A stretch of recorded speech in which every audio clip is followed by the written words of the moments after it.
Akan mulai. Alright, welcome again to all students, class C and D, to my class today in the basic study skills program. As I said before, that I was actually scheduled to teach you early in the morning, 8 o'clock until 8 or 9:30.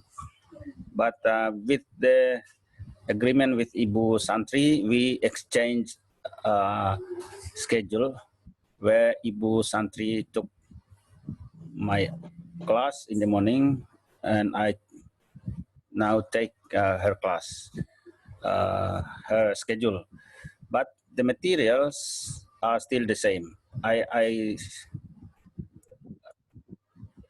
still teach these materials: citation, referencing, and computer-assisted language or English learning. Okay. So if it is now 11:45 or 46 or 7, and then if it is scheduled until 12:45, then we still have around 1 hour to go. Okay. Now let us begin with our material about citation. Citation and referencing. Kalau diterjemahkan, mengutip materi atau mengutip pendapat orang dan menyebutkan sumbernya. Okay. This is a very important issue in the campus life, in the university life, where it is very important that we have to cite opinions or references from other people when we write anything. Kalau kita menuliskan tugas-tugas kuliah, menyusun tugas kuliah, kita membuat makalah dan lain-lain, adalah wajib untuk kita menggunakan referensi. Oke, kita menggunakan referensi. Nah, referensi ini bisa dari buku, bisa dari file buku dalam bentuk PDF di internet. Bisa juga dari blog orang secara pribadi, atau di web-web site lainnya. Nah, memang sekarang ini semakin mudah untuk kita mendapatkan informasi. It has been so easy now to get references on the internet. Okay, but what is bad or negative is that people don't cite properly and don't write that reference properly. Mereka mengutip pendapat orang, tetapi mereka tidak menyebutkan bahwa mereka itu mengambil pendapat orang, mengambil tulisan orang, atau meminjam tulisan orang. Jadi mereka mengutip, mengambil pendapat orang yang sudah bagus, yang sudah rapi di internet, ataupun di manapun sumbernya, tetapi mereka tidak sebutkan, mereka ambil dan mereka pakai dan menganggap itu milik mereka.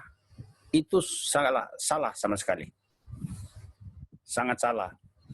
Jadi cara yang benar, yang ilmiah adalah bahwa apapun yang kita baca, apapun yang kita ambil pendapat orang, entah kita ambil, kita copy lurus-lurus, atau kita merephrase lagi, kita ringkas, tetapi itu kita ambil dari bacaan yang kita dapat, yang merupakan karya orang lain, harus kita sebutkan. Itu yang menjadi masalah pada mahasiswa sekarang ini, sejak dulu sampai sekarang. Dan kita tidak akan henti-hentinya untuk menyampaikan ke mahasiswa untuk mereka selalu ingat untuk untuk melakukan pengutipan yang benar, mengutip, menandai. Kita misalnya dalam satu kalimat kita menyebutkan beberapa kalimat dan kita tandai mulai dari mana yang kita ambil atau ide orang itu. Ada memang nanti tulisan kita, bagian dari tulisan kita itu yang merupakan kata-kata pendahuluan dari kita atau komentar awal dari kita. Tetapi waktu kita masuk ke bagian itu, ke bagian pendapat orang, harus kita tandai. Kita mulai dari mana itu yang kita kutip pendapat orang. Setelah itu kita sebutkan sumbernya. Oke, sebelum kita masuk pada materi, saya tunjukkan sedikit saja contoh. Ini contoh, kelihatan contoh proposal mahasiswa? Halo? Oh. Ya, Pak. Oke, baik. Ya. Kelihatan, Pak. Oke, baik. Perhatikan, look at the whole paragraph.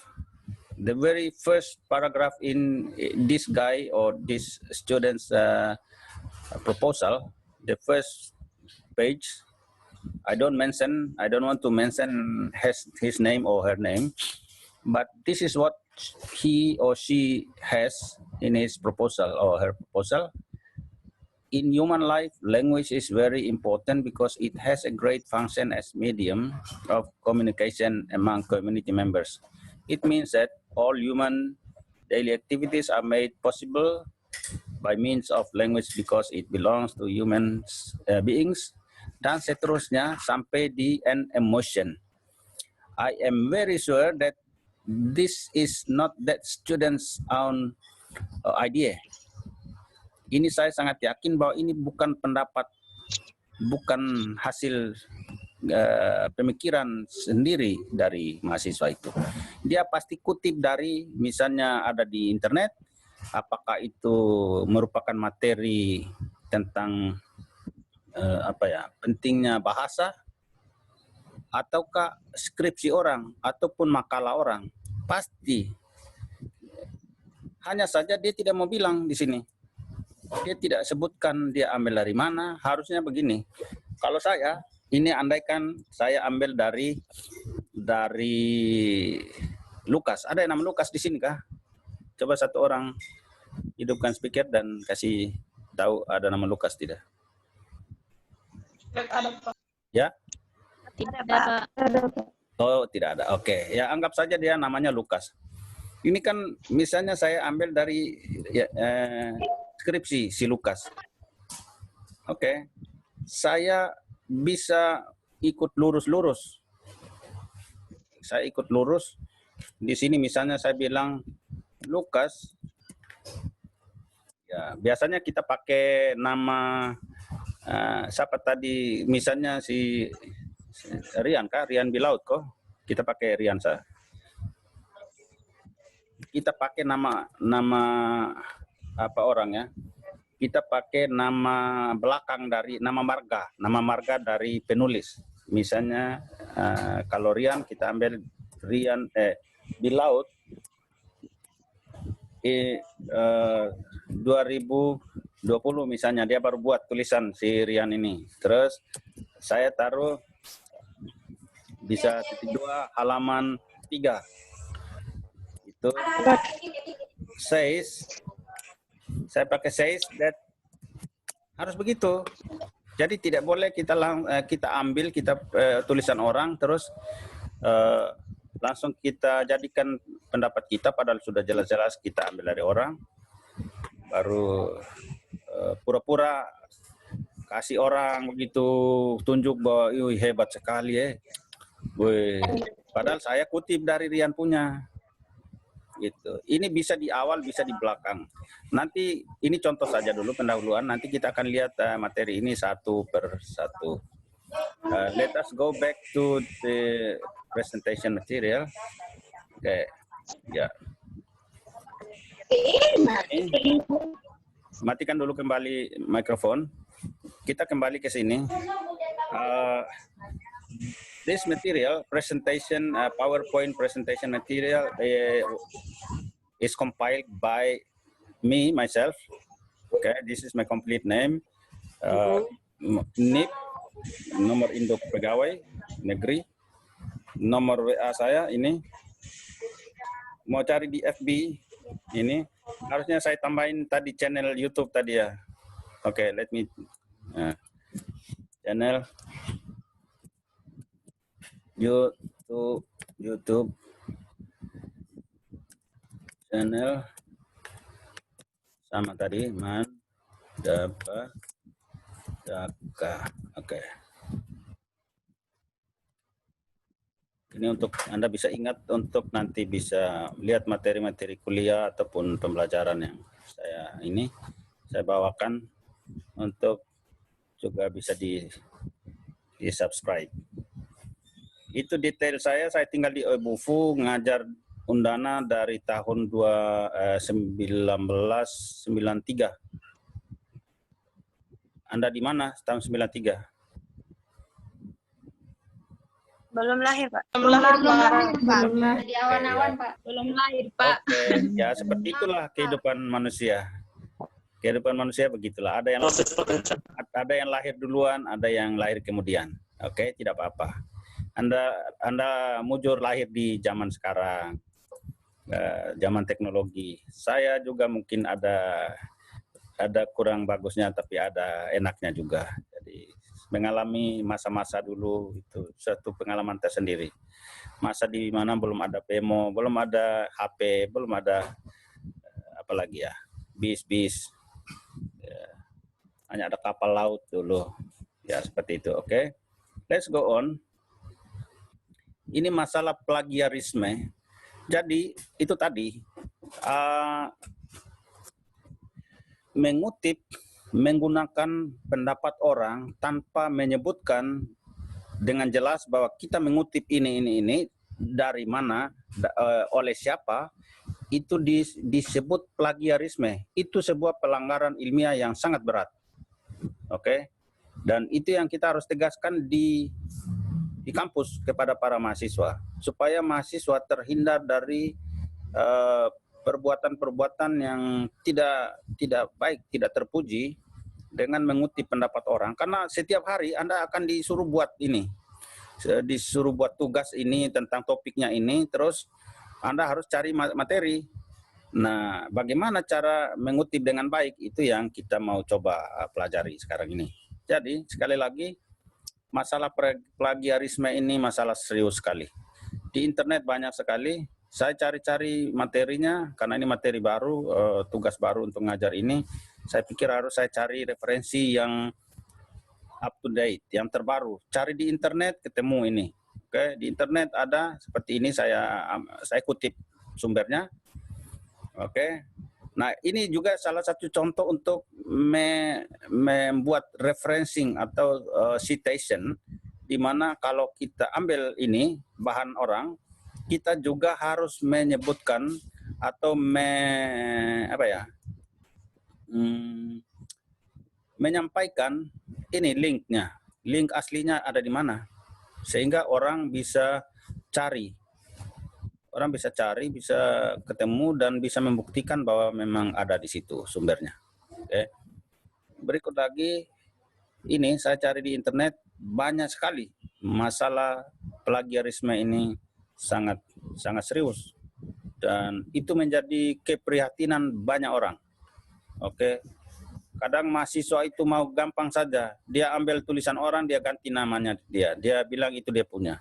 Sedangkan kita dosen ini tahu persis bahwa itu bukan tulisan dia. Kita bisa bedakan, kita sudah puluhan tahun mengajar, kita bisa bedakan mana yang tulisan asli, pemikiran asli mahasiswa, mana yang dia ambil dari orang dan dia parafrase, dia rubah sedikit kalimatnya. Kita tahu persis. Ada yang sama sekali tidak melihat referensi sama sekali, dia mungkin dengar di mana dan dia buat sendiri kalimat, itu kelihatan sangat jelas. Oke.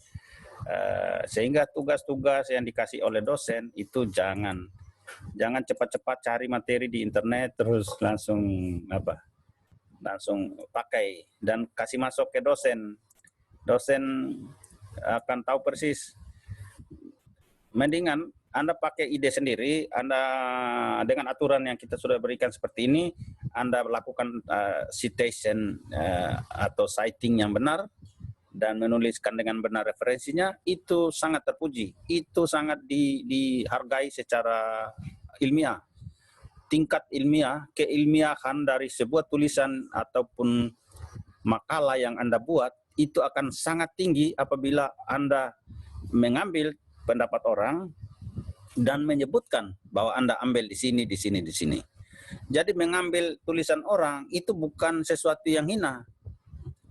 Justru kalau kita ambil, tapi kita sebut, itu luar biasa tingkat ilmiahnya. Di situ masalahnya. Oke, masih lagi ini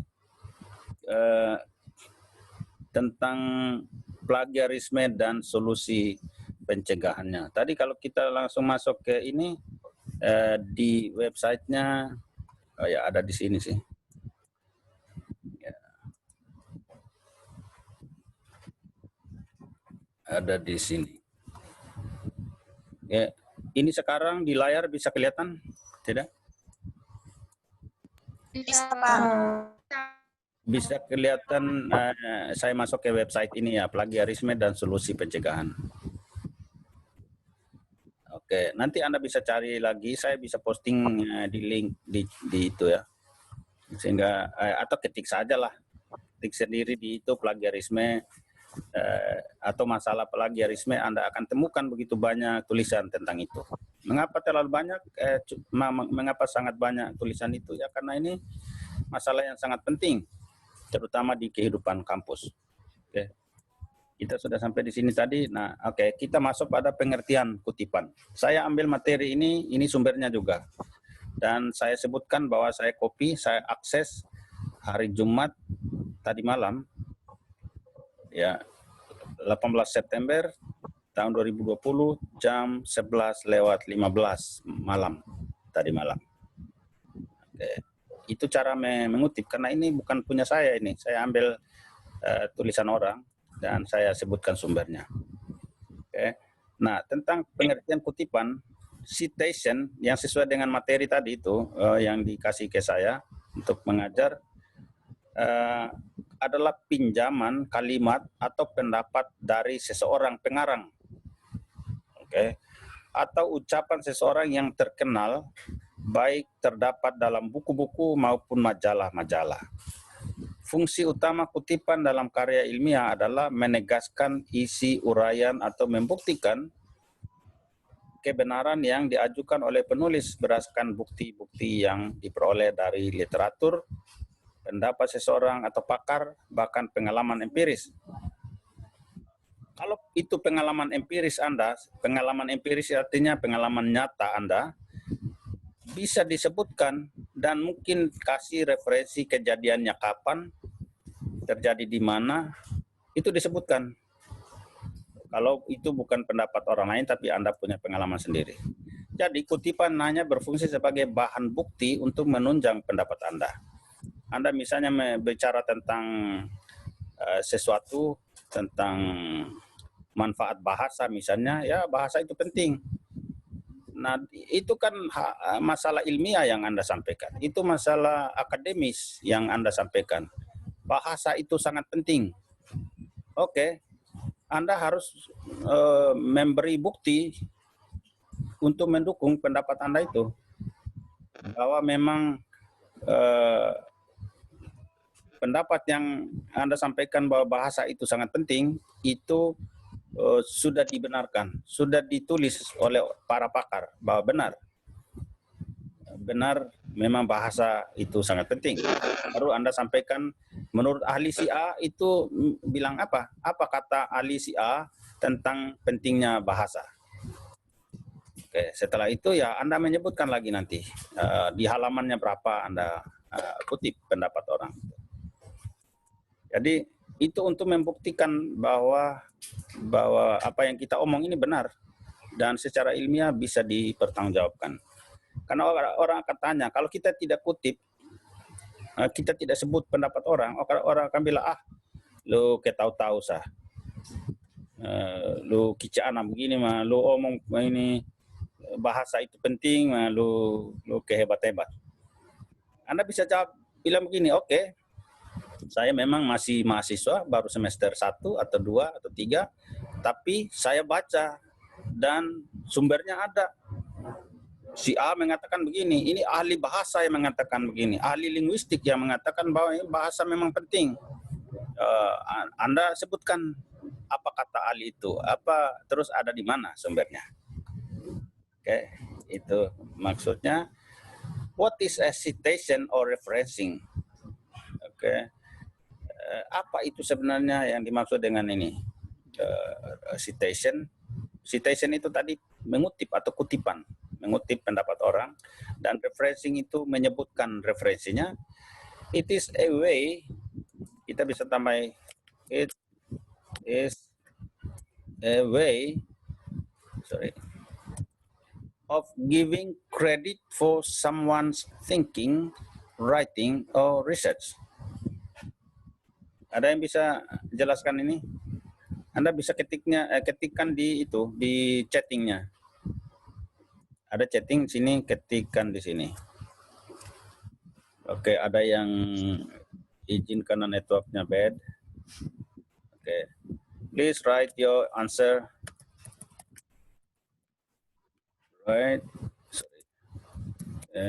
Your answer. Yeah. Okay, so always you write your answers here in the chat room to save time. So it is a way of giving credit for someone's thinking, writing, or research. Ini maksudnya apa? Singkat saja. Atau ada yang 1-2 yang mau bicara, boleh? Boleh diketik di chatting tadi. Seperti halnya waktu kita belajar tentang basic sentence structure baru-baru itu.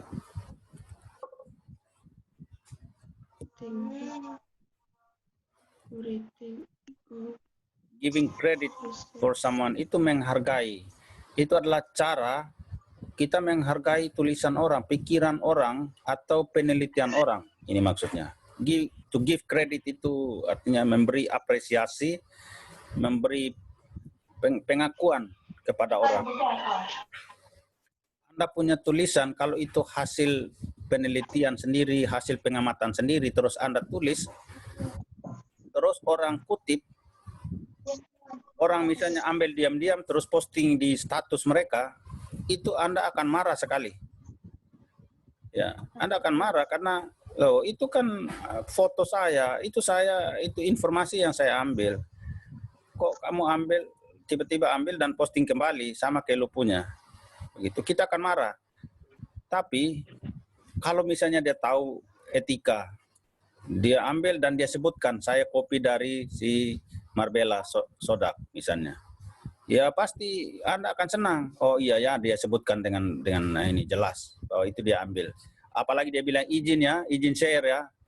Itu cara-cara menghargai pikiran orang. Walaupun Marbella juga ambil dari orang, sudah taruh di situ. Terus orang ambil lagi, pinjam lagi atau pakai lagi untuk di share lagi, dia izin lagi, itu sesuatu hal yang sangat baik, sangat benar. Oke, itu yang pertama. Petra, angkat tangan. Kenapa? You want to say something? I'm sorry, sir. Yes. You did it by mistake? Okay, good.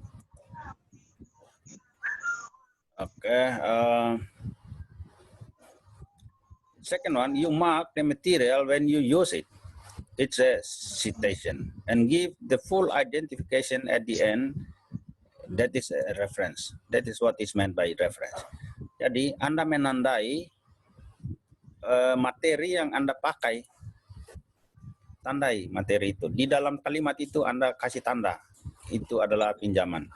mungkin membuat dia dalam tanda petik, bisa ditaruh dalam tanda petik, atau setelah titik 2 Anda taruh dia di kalimat berikut dan menyebutkan sumbernya dengan baik. Okay. Dan yang ini, and give the full identification, sebutkan sumber at the end, okay, of the material maksudnya. Oke, yang berikut lagi, in academic writing, you are obliged to attribute every piece of material you use to its author. Jadi di dalam tulisan akademik, tulisan ilmiah yang berkaitan dengan tugas-tugas perkuliahan, itu masalah akademik itu masalah bagaimana kita mengakui ini kita wajib, you are obliged, wajib untuk atribut itu ya mengakui, memberi pengakuan terhadap semua materi yang Anda pakai kepada penulisnya. Jadi Anda akui bahwa ini Anda ambil dari penulis itu. Jangan diam-diam pakai terus tidak omong apa-apa. Sedangkan nanti orang tahu persis bahwa itu Anda copy dari orang. Tapi sekali lagi seperti yang saya bilang tadi, Anda ambil, tapi sebutkan bahwa Anda ambil dari sumber tertentu, itu luar biasa tingkat keilmiahan dari tulisan Anda itu. Karena seperti itulah bahwa yang namanya academic writing, ya kita harus baca banyak. Kita harus mereview tentang pendapat orang, tulisan-tulisan orang terdahulu atau yang sudah ada. Okay. Why cite or reference? Okay. Ya, credit sources of information or ideas. Ya, ini masih sama dengan tadi. Reader can locate for further information if required. Jadi para pembaca juga dengan Anda menyebutkan begitu, mungkin dia ingin mencari tahu ini lebih luas lagi atau lebih jelas lagi. Mungkin yang Anda kutip itu bukan itu yang dia butuh, tapi dia butuh, oh ya, Anda bicara tentang manfaat, pentingnya bahasa, terus pasti ada jenis-jenis apa lagi ya, jenis-jenis kata dalam sebuah bahasa.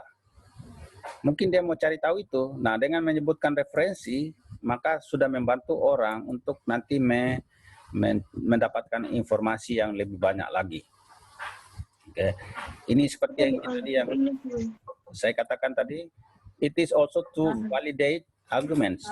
Anda kan tanya, halo, matikan dulu mikrofonnya. Siapa? Oh ya, Maria Novita Nora. Oke, jadi untuk memvalidasi, untuk menyatakan bahwa apa yang Anda benar atau argumentasi Anda itu benar, disitulah kita membutuhkan citation. Kita menyampaikan referensi kita. Oke. Itu juga cara untuk to increase and spread knowledge, pengetahuan. Itulah salah satu cara juga untuk kita menyebarluaskan pengetahuan.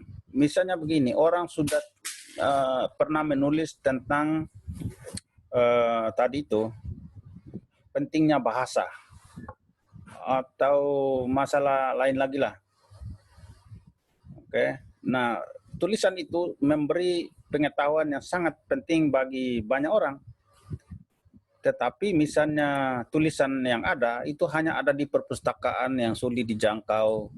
Tapi dengan Anda mengutip lagi, terus Anda sebarkan lagi, itu akan membuat tulisan tadi yang terdahulu bisa lebih tersebar, lebih luas dan lebih cepat lagi. Ini maksudnya, to increase and spread knowledge. Itu juga to show mengapa kita harus cite dan reference, karena juga menunjukkan kedalaman, keluasan, dan kualitas dari kemampuan membaca Anda. Dalam kehidupan kampus perguruan tinggi, sesuatu yang sangat dihargai adalah kualitas membaca Anda. Anda dituntut untuk baca banyak, bukan bikin TikTok banyak. Bikin TikTok itu ya setelah ini capek bikin tugas, capek baca buku, begitu. Tapi kalau pagi-pagi TikTok, jam kuliah TikTok juga. Orang lagi kuliah dia bikin TikTok di belakang sana. Kalau saya yang ngajar, itu HP orang saya sita semua. Saya ambil air, taruh di ember, baru saya celup masuk ke dalam. Gitu. Oke. Padahal HP itu kan penting untuk kita pakai untuk membantu kita komunikasi, juga dapatkan informasi. Tapi ya pakailah untuk tujuan yang lebih baik, yaitu mendapatkan informasi penting atau materi akademik yang penting. Oke. Jadi baca banyak itu sebuah pekerjaan yang wajib dilakukan oleh mahasiswa. Yunita silakan sambil makan mungkin ya, tapi sambil dengar ya. Oke. Sekali lagi, jadi kita dituntut baca banyak, dan dengan baca banyak kita bisa ngerti banyak. Itu wajib dilakukan oleh mahasiswa. Kita lanjut. Ini jenis-jenis kutipan dan penerapannya. Saya sengaja ambil materi yang dalam bahasa Indonesia ini supaya lebih mudah dipahami. Nanti tinggal penerapannya dalam bahasa Inggris. Oke. Menurut jenisnya ada 2 macam kutipan. Ada kutipan langsung dan ada di belakang di sini kutipan tak langsung ya, mana ya? Kutipan tidak langsung ini. Tapi sekarang kita coba lihat kutipan langsung. Kutipan langsung yaitu mengutip pendapat orang lain secara lengkap, kata demi kata, kalimat demi kalimat, sesuai dengan teks aslinya. Ini bisa kita lakukan seperti itu. Ya, kita mengutip langsung tanpa mengurangi, menambahkan, kecuali kita memberi komentar tambahan atau komentar awal atau pendahuluan sebelum kita menyampaikan atau memaparkan pendapat orang itu.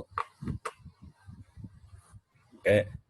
Nah, ada 2 cara penerapan kutipan langsung dalam karya ilmiah. Yang pertama, kutipan langsung yang tidak lebih dari 4 baris.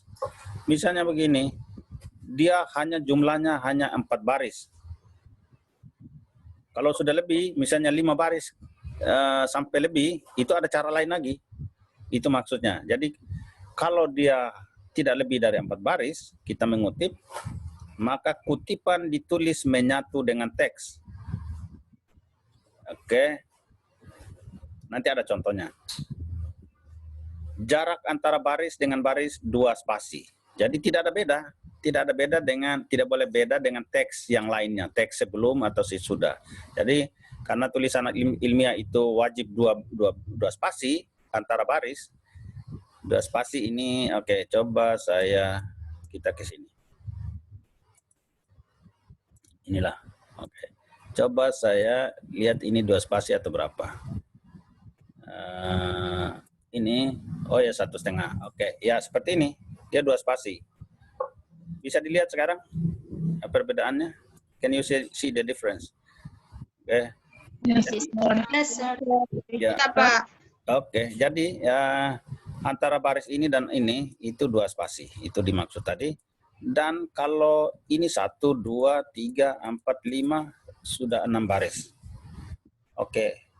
Kalau hanya 4 baris, misalnya ini saya turunkan pendapat si ini Rian tadi, Rian Bilaut itu 1, 2, 3, 4 saja, maka seperti ini saya tulisnya.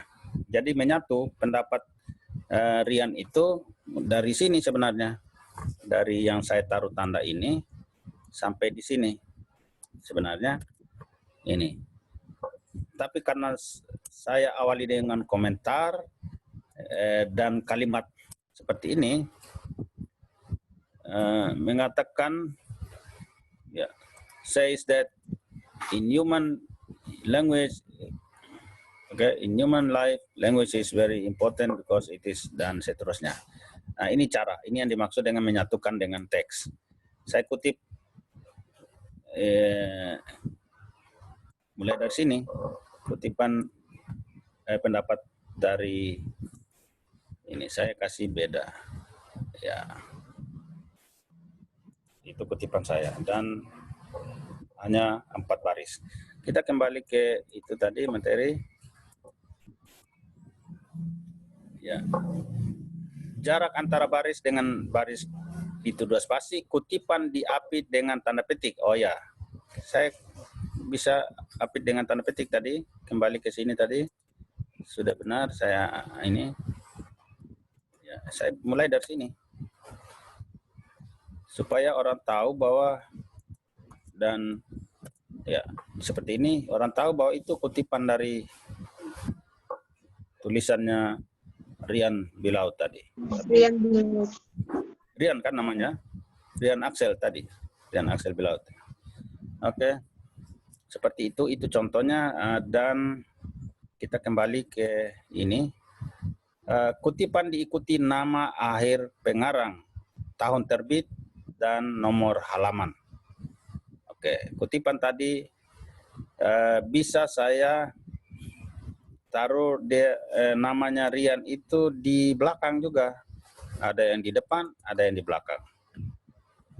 Ya. Bisa seperti ini. Nanti ada contoh yang setelah saya taruh kutipan, terus Bilaut tahun 2020 dan halaman. Ini di belakang ini. Nah, Rian ini masuk keluar dia.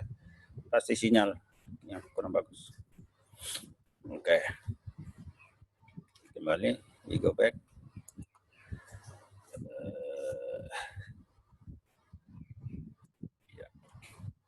Kita maju ke halaman berikut. Contoh, dalam kenyataannya tidak ada definisi manajemen yang telah diterima secara universal. Oke. Nah, ini menurut Follett, manajemen diartikan sebagai seni dalam sebenarnya ini harusnya tanda petiknya di sini. Menurut Follett, nah ini pendapatnya, kita mulai dari sini tanda petiknya. Tahun 1982, halaman 8, manajemen diartikan sebagai seni dalam menyelesaikan pekerjaan melalui orang lain. Definisi, ini kan menurut, ini definisi ini tentang manajemen, kalau itu di bidang manajemen. Ini jelas definisi, itu pasti harus melalui kajian orang untuk membuat definisi seperti ini. Dan para ahli dulu baru buat definisi. Atau tingkat akademik Anda memang sudah bagus, terus Anda membuat definisi sendiri, terus Anda publikasikan. Nah, itu menjadi sebuah definisi yang bisa diterima orang, sehingga Anda nanti akan dikutip definisi Anda itu. Gitu. Nah, sekarang misalnya Anda baru semester 1, terus bikin definisi, orang akan bilang, oh ini membuat definisi ini dasarnya apa? Orang katanya begitu. Nah, seperti ini kita harus sebutkan, Follett ini bukan orang main-main, bukan orang sembarang. Dia terkenal, dia ahli manajemen. Dia punya buku terbit tahun 1982. Anda belum lahir. Oke. Karena itu harus sebutkan. Sekarang cara mengutip langsung yang kedua, kutipan langsung yang lebih dari 4 baris, kutipan dipisahkan dari teks dengan jarak 2,5 spasi. Ya, terpisah dulu. Ini misalnya ini teks komentar kita, terus dia punya pendapat orang itu yang kita kutip adalah ini misalnya, nanti ada contoh di bawah, maka jarak kutipan kita ini dengan teks sebelumnya 2,5 spasi. Itu yang dimaksud di sini. Itu yang dimaksudkan.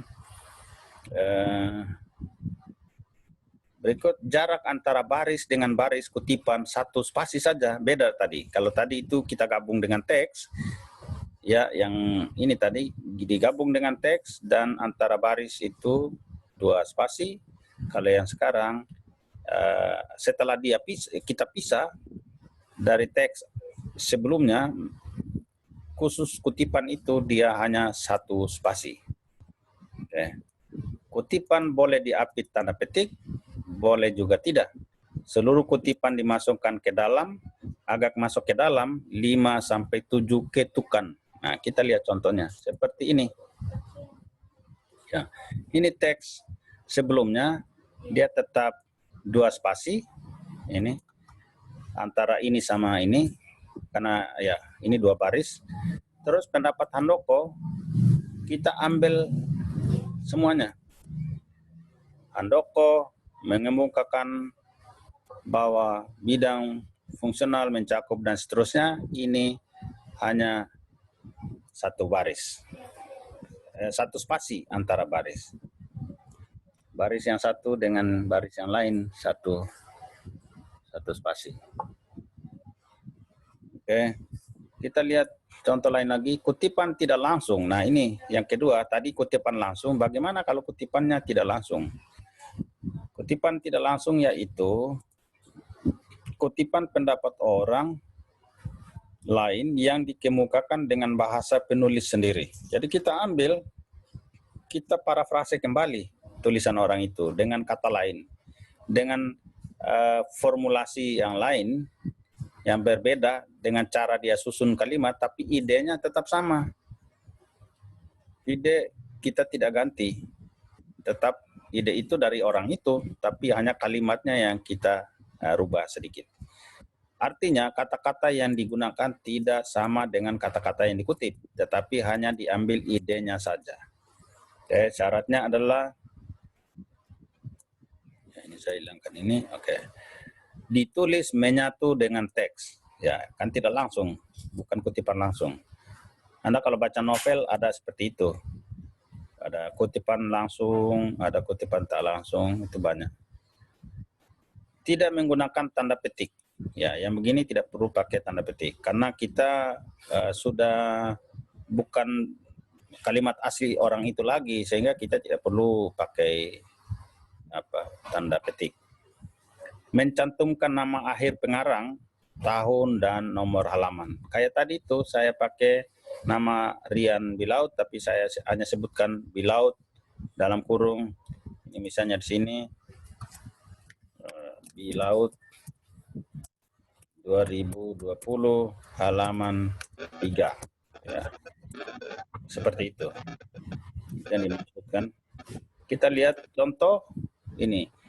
Isu Millennium Bug atau yang lebih dikenal dengan istilah Y2K atau Year 2K, tahun 2000 maksudnya. 2K itu 2 kilos atau 2 kilos itu ya 1000 itu, tahun 2000-an maksudnya, berpengaruh besar terhadap peningkatan penjualan komputer di Indonesia. Sejak kuartal pertama tahun 2006, penjualan komputer mengalami peningkatan hingga 50 sampai 200%.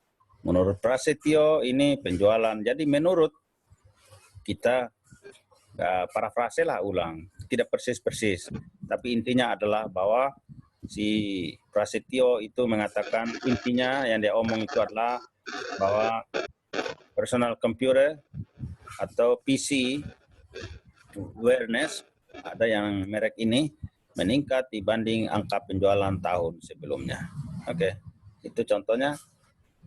Dan prinsip-prinsip kutipan. Ada prinsip-prinsip kutipan, ada beberapa prinsip menurut kutipan dalam karya ilmiah. Nama penulis ditulis pada bagian permulaan. Seperti tadi contoh yang saya buat. Siapa yang masih bunyi kresek ininya ya? Bukan Marbella ya. Di-mute dulu ya semua. Oke. Nama penulis, yang pertama, nama penulis ditulis pada bagian awal atau permulaan kalimat. Contoh, Gordon 2006 melaporkan bahwa bahan dasar harus tersedia dengan cukup untuk menjamin kelancaran proses produksi. Oke, jadi kita sebut si Gordon ini di bagian awal kalimat.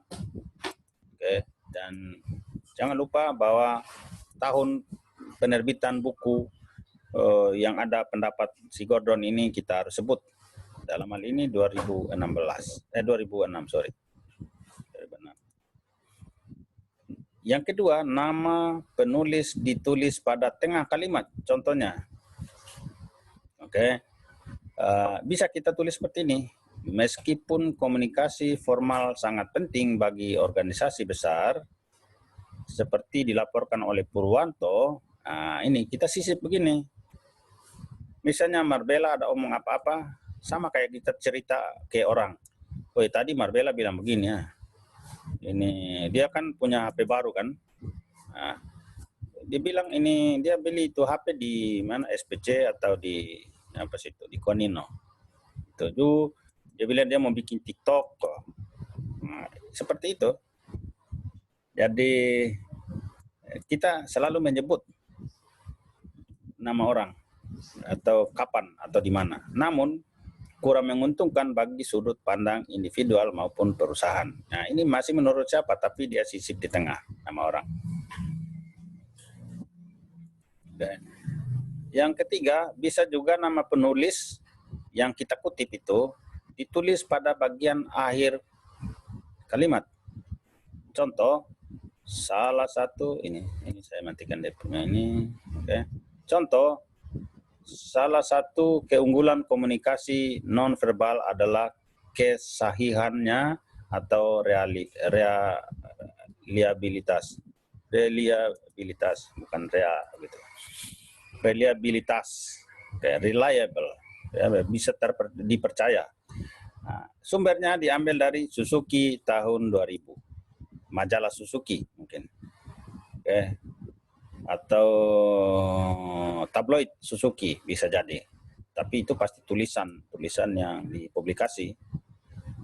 Jadi sumbernya dituliskan di bagian akhir ini. Oke. Jadi mulai sekarang kalau Anda nanti mulai tulis bikin tugas dan lain-lain, jangan lupa bahwa Anda harus menyebutkan sumber dari semua yang Anda ambil itu. Yang keempat, bila penulisnya adalah ada dua, ya ini kalau tadi satu misalnya. What if the writers or the authors of the opinions or ideas that we quote or that we cite are more than one person or many? In this case, 2 or 3 people. Kalau 2 atau 3, maka semuanya harus disebutkan dan dikutip dengan menggunakan kata dan atau tanda ini, simbol ini. Contohnya ini. Menurut Evans dan Maxwell, ya kan penulisnya 2 orang. Penulis 2 orang ya, kita harus sebut 2 orang itu. Namanya Evans, mungkin Evans ini nama marga juga dari si siapa? Dari siapa, Ryan Evans mungkinkah, atau ini Marbella Maxwell, bisa disebutkan nama ini dan tahun terbit dan halaman berapa sumber itu diambil. Faktur pajak merupakan bukti pungutan pajak dan dapat digunakan sebagai sarana untuk mengkreditkan pajak masukan. Oke. Nah, ini coba perhatikan dengan lebih serius yang ini. Ada kesalahan mahasiswa.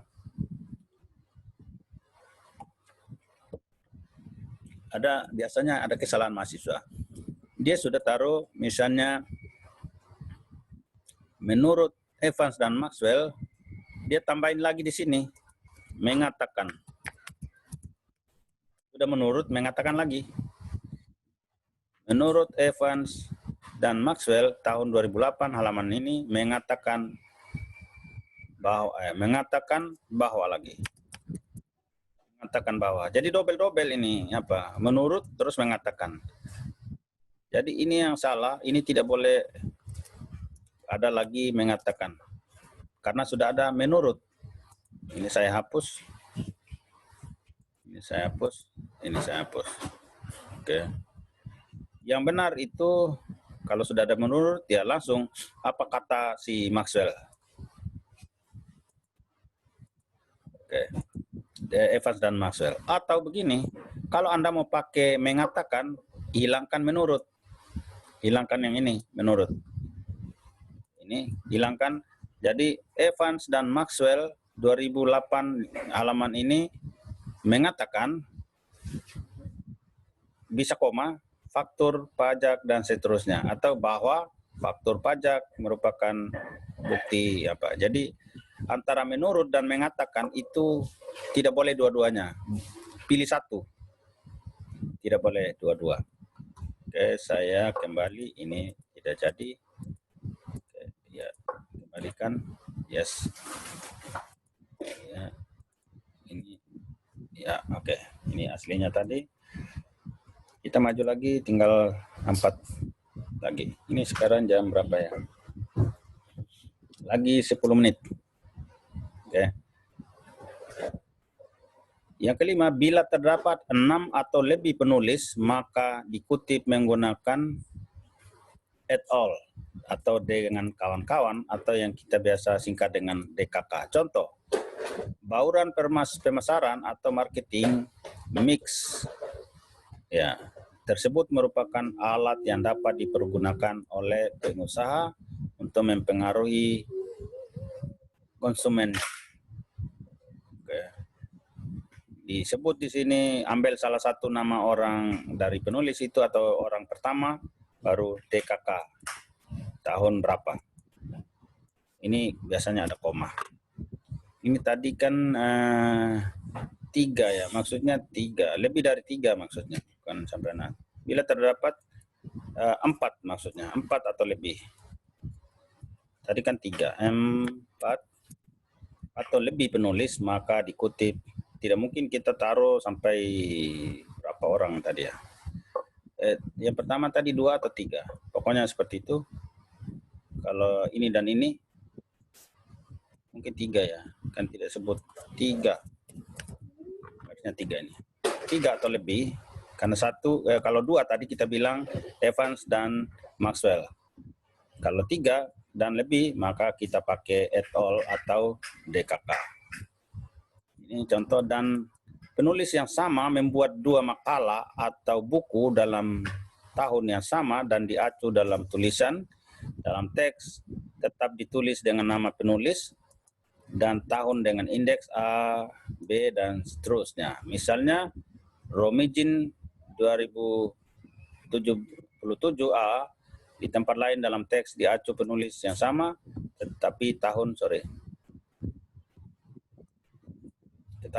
yang berlainan. Misalnya ini B. Jadi misalnya dia punya satu penulis itu punya beberapa buku yang isinya sama, tetapi edisi pertama yang orang kutip. Terus dia ambil lagi yang edisi berikut, yang kedua. Maka bisa dikasih begini. 1977A, ini yang kedua lagi orangnya sama, 1977B. Oke, seperti itu. Kita maju lagi yang berikut. Nah, bila yang diacu lebih dari 2 sumber, kalau 2 sumber, jika penulis masuk dalam uraian, semua sumber disebutkan dalam urut tahun. Ya, diurutkan tahunnya seperti ini.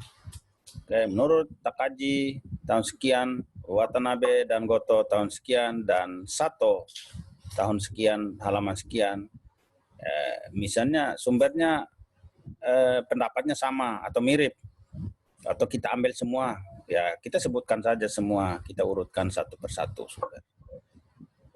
Demikian demikian rapinya, demikian teraturnya, dibuat aturan-aturan begitu untuk membuat sebuah karya ilmiah itu benar-benar memenuhi syarat penulisan ilmiah, bebas dari plagiarisme. Bahwa kita juga menunjukkan bahwa kita baca banyak. Ini orang bisa menyebutkan sampai berapa sumber seperti ini, sampai 3 di sini. Itu kalau dia baca dulu. Kalau tidak baca, langsung cari di internet, langsung copy paste begitu ya. Itu ada yang misalnya begini. Kita kembali coba lihat yang ini mahasiswa punya proposal. Ini karena tidak disebut. Ini juga sudah saya koreksi. Ini tulisan aslinya sudah ada kalimat-kalimat ini sudah saya perbaiki sehingga aslinya tidak terlalu kelihatan. Nah, misalnya begini, ini kan kita baru tambah ini. Kita baru tambah dan aslinya sih tadi seperti ini, in. Ini huruf besar dan ini tidak ada. Ya.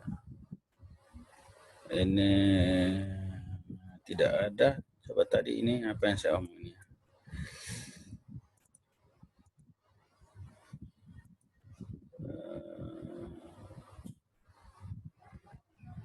Sumber-sumber dipasang tanda titik koma. Oh ya, sorry.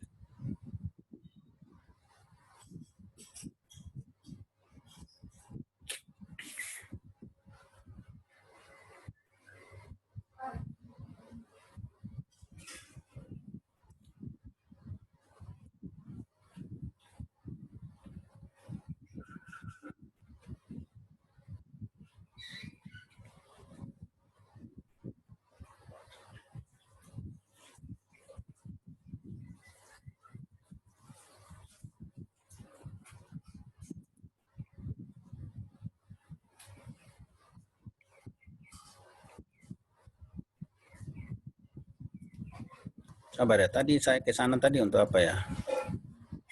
Sudah lupa. Jadi menurut ini kita kembali dulu sebelum ke sana. Ini bila yang diacu lebih dari 2 sumber, jika penulis masuk dalam uraian semua sumber disebutkan dalam urut tahun, contoh menurut TKJ dan seterusnya, di mata konsumen dan seterusnya sampai di sini. Penulis tidak masuk uraian, maka antara sumber-sumber itu dipasang tanda titik koma. Penulis tidak masuk dalam uraian. Kalau dia tidak masuk dalam uraian, maka dipakai tanda titik koma dan penulisannya urut tahun. Contoh, langkah awal dalam menjalankan bisnis adalah melakukan analisis terhadap potensi bisnis yang sering juga disebut analisa pasar. Oke, nanti baru kita kembali ke sana tadi. Saya sudah lupa tadi. Ada satu hal yang saya mau lihat di sana tapi lupa. Oke. Yang berikut, umumnya kita tidak membaca sumber aslinya, tetapi saya sudah ingat. Saya sudah ingat tadi apa yang saya mau sampaikan. Ini kembali ke sini. Sudah saya baru ingat.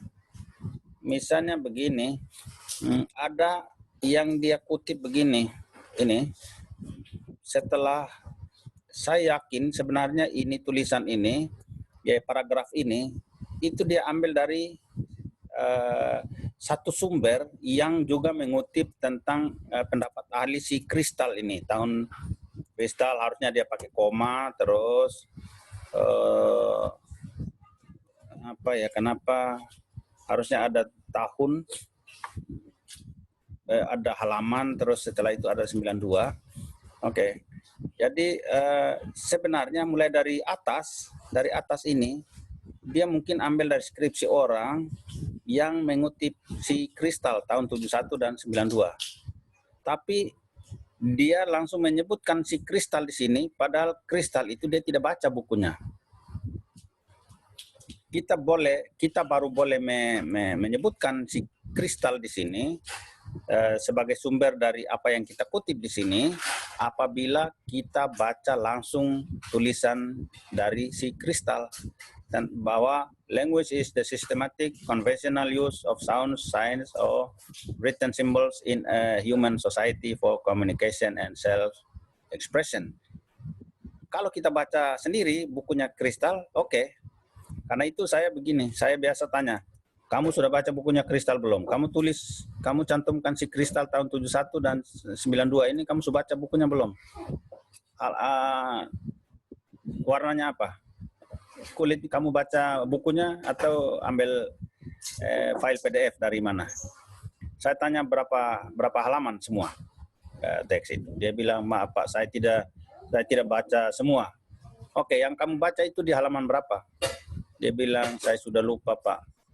Kamu pasti tidak baca bukunya Kristal. Kamu ambil dari skripsi orang yang di dalamnya itu ada menulis Kristal.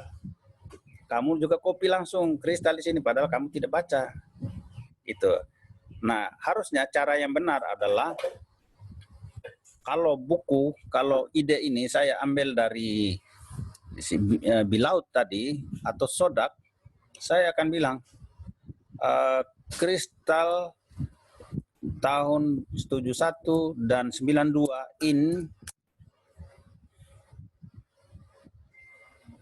in Sodak, Marbella Sodak. Ini Sodak, ya. Sorry, KH tahun berapa? Misalnya tahun 2000 juga, karena 2020 juga, karena Marbella baru bikin tulisan misalnya bulan berapa, baru-baru, dan sudah dipublikasi. Jadi kalau saya sebenarnya bacanya di tulisannya Marbella, maka saya harus sebutkan bahwa saya baca ide kristal ini dari Sodak. Bukan langsung menulis kristal tanpa, padahal tidak baca buku aslinya kristal. Kecuali begitu ada tulisan orang, Anda carilah itu buku. Anda pesan di Tokopedia, bukunya kristal pasti ada. Tokopedia atau Bukalapak atau apa, atau coba main-main ketik di internet, Google, ketik kristal 71 PDF.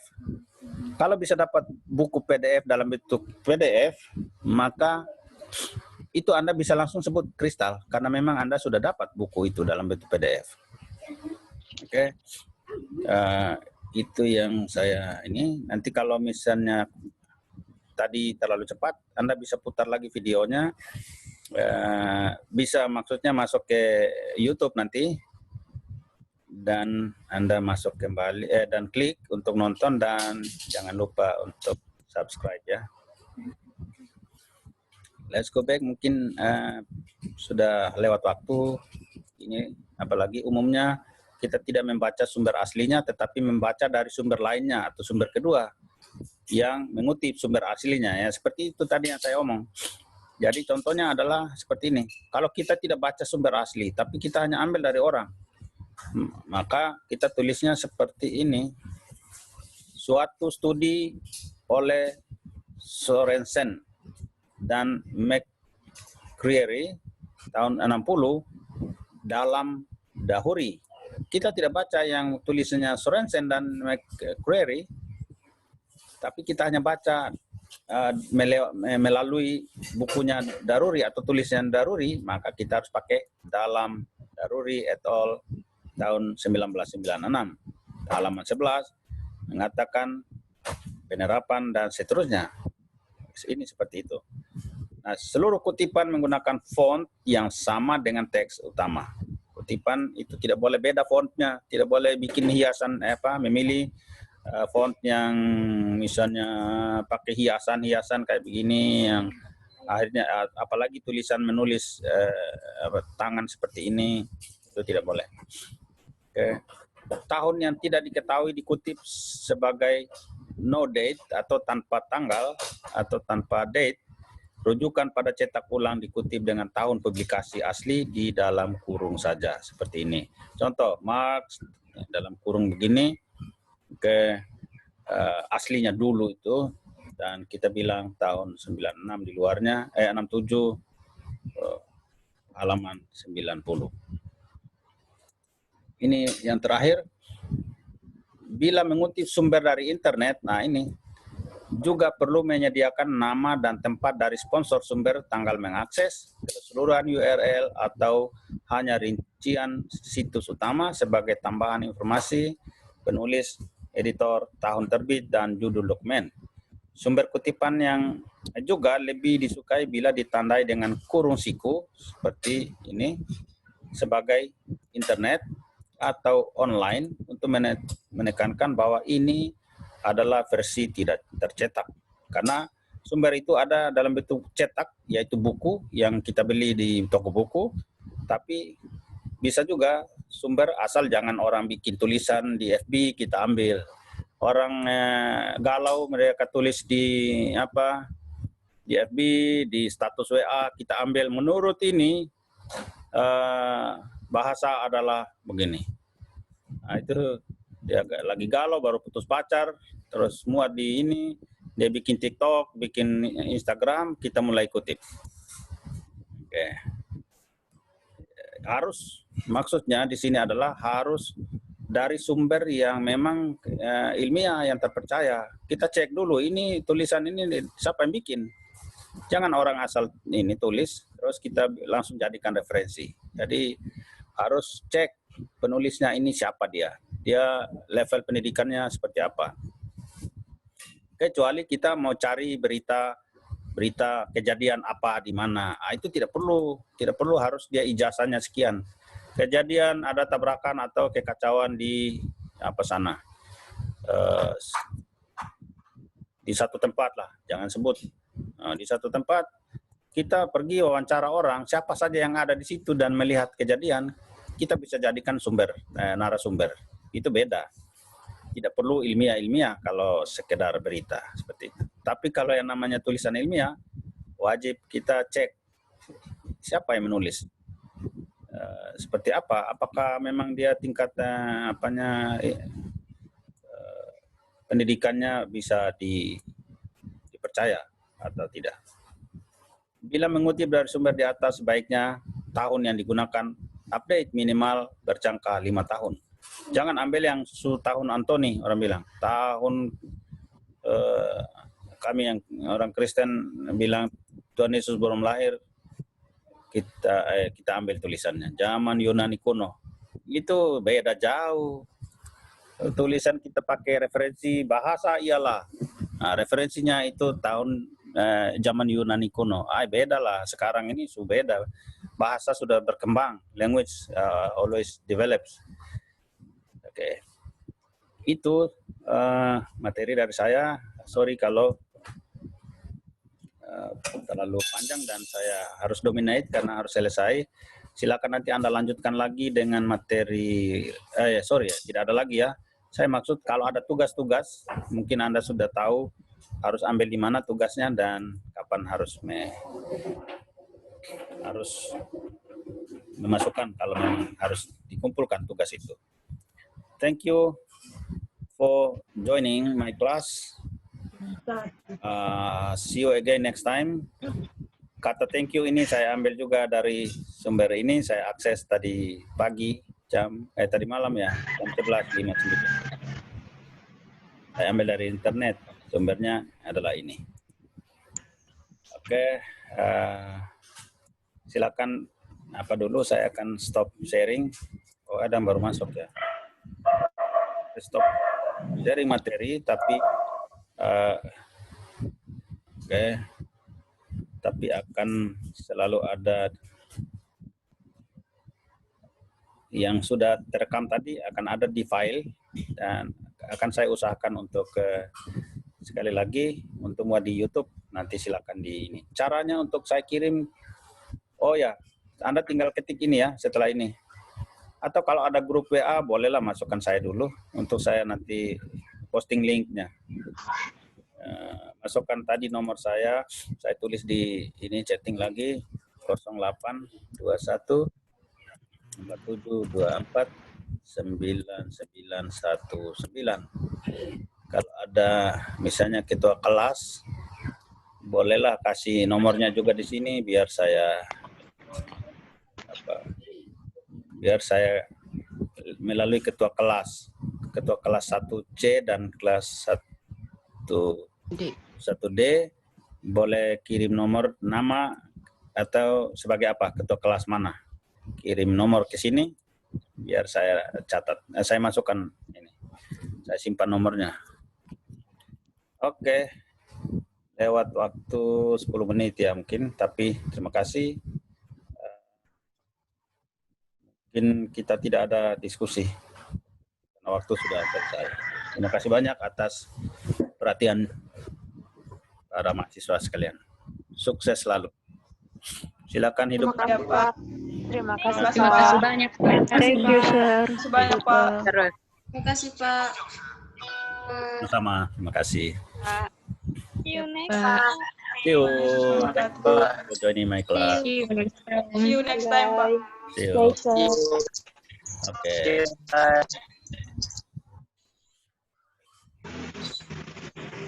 Pasti butuh bergiga-giga byte paketnya bagi yang tidak pakai internet tidak ada wifi di rumah ya. Mesti beli paket satu hari kayak begini berapa giga kalau harus beli. Pakai kuota belajar, Pak. Paket belajar, Pak. Oh, ada kuota belajar. Itu cukup banyak cukup Wifi tetangga, Pak. 10 giga. Tidak banyak, Pak, pakai wifi. 10 rupiah, 10 giga, 10.000, Pak. 10 giga. Wifi, Pak. Iya, dari teman. 10 rupiah, Pak. Tentang wifi tetangga, Pak. Wifi, Pak. Sabar ya. 10 giga 10 rupiah itu kita bisa beli ulang-ulang ya. Iya, Pak. Satu kali kayaknya, Pak. Satu kali saja, Kita, Pak. Nah, Satu orang satu kali. wah, kalau setelah habis ya berarti beli. Karena 10 giga ini kalau pakai Zoom begini, ya hanya 2 hari saja, saya pikir. Iya, Pak. Dari tadi kan Anda pakai berapa giga ini? Mungkin 2 giga ya? 3 giga mungkin ya?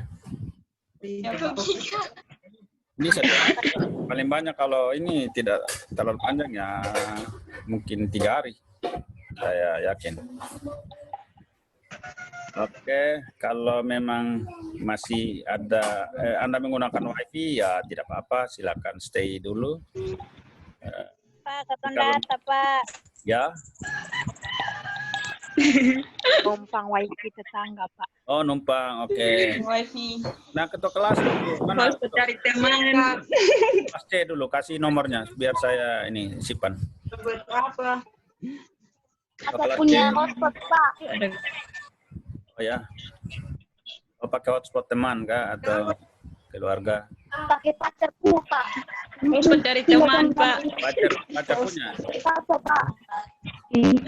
Siapa ini? Siapa saya koko ini ya? Hilmat, Pak. Oh ini mah pacar punya ini hotspot ya. Ya, hotspot dari teman, Pak. Dong, ini baru kuliah, ada pacar-pacar, ini. Nanti hanya urus pacar, tidak urus kuliah. Coba lihat yang lain. Ini kan saya masih rekam. Yang ini masih terekam. Saya pindah ke layar ini kedua supaya kelihatan juga di rekaman. Oke. Mana ketua kelas? Nomornya ketua kelas? Atau kalau satu lah yang mau kasih nomornya. Taruh di situ. Ketik di chat. Biar saya simpan. Supaya saya kirim link nanti ke ini. Baru di Iranti. Iranti ketikkan nomor di chatting.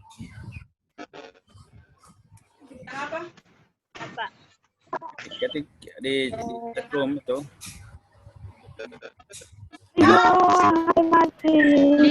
Ini atau terus sebagai apa? Apakah pengurus kelas atau apa?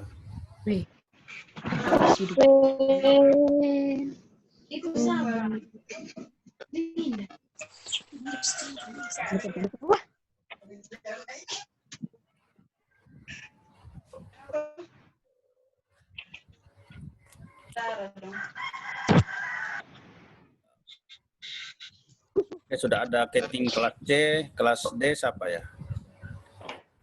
Oh, Iranti sudah kasih, oke.